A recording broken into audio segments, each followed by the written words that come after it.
2026 का पश्चिम बंगाल विधानसभा चुनाव में बहुत सारे ऐसे घटनाएं हो रही है जिससे लोग चुनाव आयोग, ईडी, सीबीआई जैसे संस्था पर सवाल उठा रहे हैं। पश्चिम बंगाल में प्रचार के लिए प्रधानमंत्री अमित शाह, जेपी नड्डा, राजनाथ सिंह, नितिन गडकरी जैसे सारे केंद्रीय मंत्री तो है ही, साथ में दो बड़े स्टार कैंपेनर हैं। एक है योगी आदित्यनाथ और दूसरा हमारे मुख्यमंत्री हेमंत बिस्वा शर्मा। असम के इलेक्शन खत्म होने के बाद अब बंगाल पहुंचे हैं। वैसे इनको ही क्यों चुना गया? क्योंकि बीजेपी के सबसे बड़ा एजेंडा जो है वो धर्म की राजनीति करते हैं और ये काम योगी जी और हमारे मुख्यमंत्री बढ़िया कर सकते हैं। भ्रष्टाचार, महंगाई, बेरोजगारी, शिक्षा, स्वास्थ्य, इन सब पे बात नहीं करते।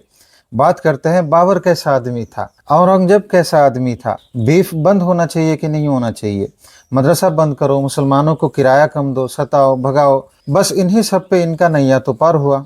पश्चिम बंगाल में भी वही कर रहे हैं। पिछले 40 साल से आसाम में बांग्लादेशियों का डर दिखा दिखा के राजनीति करते आए हैं। भगाने के नाम पे मुसलमानों का हैरेसमेंट करने के अलावा कुछ कर नहीं पाया, लेकिन वोट जरूर मिले हैं। अब ये बंगाल से बांग्लादेशियों को भगाने गया है। कोई इनसे पूछे कि आप 25 सालों से शासन में हैं, कितना भगाया? चलो कांग्रेस का छोड़ देते हैं, बीजेपी जाके 5 साल मंत्री रहे, 5 साल मुख्यमंत्री रहे, कितने बांग्लादेशी भगाया? ऊपर से बांग्लादेशी बोल बोल के बंगाली मुसलमानों के घर तोड़ दिया, फिर कहीं और बसाया। मतलब हैरेसमेंट तो किया लेकिन भगा नहीं पा रहे हैं क्योंकि वो भारतीय है, बांग्लादेशी सिर्फ बोला जाता है। इनको पता है कि ये सब करने से वोट मिलता है। हेमंत सरकार असम के मुसलमानों को दूसरे दर्ज के नागरिक बनाने की कोशिश कर रही है। अब सवाल ये है, क्या वही असम मॉडल बंगाल में भी चालू करने की तैयारी चल रही है? बीजेपी की इस राजनीति की जड़ गहरी है। 2002 के गुजरात दंगों के बाद नरेंद्र मोदी को हिंदू हृदय सम्राट का तमगा मिला। आज 2026 में बंगाल में भी उसी फॉर्मूले को आजमाया जा रहा है। जब विकास के मुद्दे पर बीजेपी घिर जाती है तो सांप्रदायिक मुद्दा सामने ला देती है, और इलेक्शन में तो यही एक मुद्दा होता है। चुनाव से ठीक पहले क्यों सिर्फ टीएमसी या विरोधी नेताओं के घर ईडी, सीबीआई छापा मारती है, लेकिन जो नेता बीजेपी ज्वाइन कर लेते हैं उनके पुराने केस अचानक बंद हो जाता है।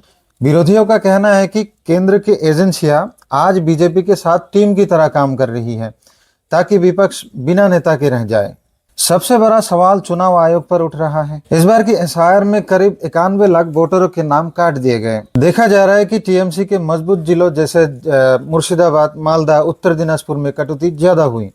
वोटर लिस्ट से नाम कटना मतलब लाखों नागरिकों का वोट का अधिकार छीन लेना है। यह सरकार के इशारे पर लिस्ट सजाकर बीजेपी की राह आसान कर रही है। आपको क्रोनोलॉजी तो समझ में आ ही रही होंगे। 2026 का ये चुनाव बंगाल की पहचान और लोकतंत्र बचाने का चुनाव है। अपने वोट का सही इस्तेमाल कीजिए। आपको क्या लगता है कमेंट में जरूर बताइए। मिलेंगे फिर कभी। जय हिंद, भारत माता की जय।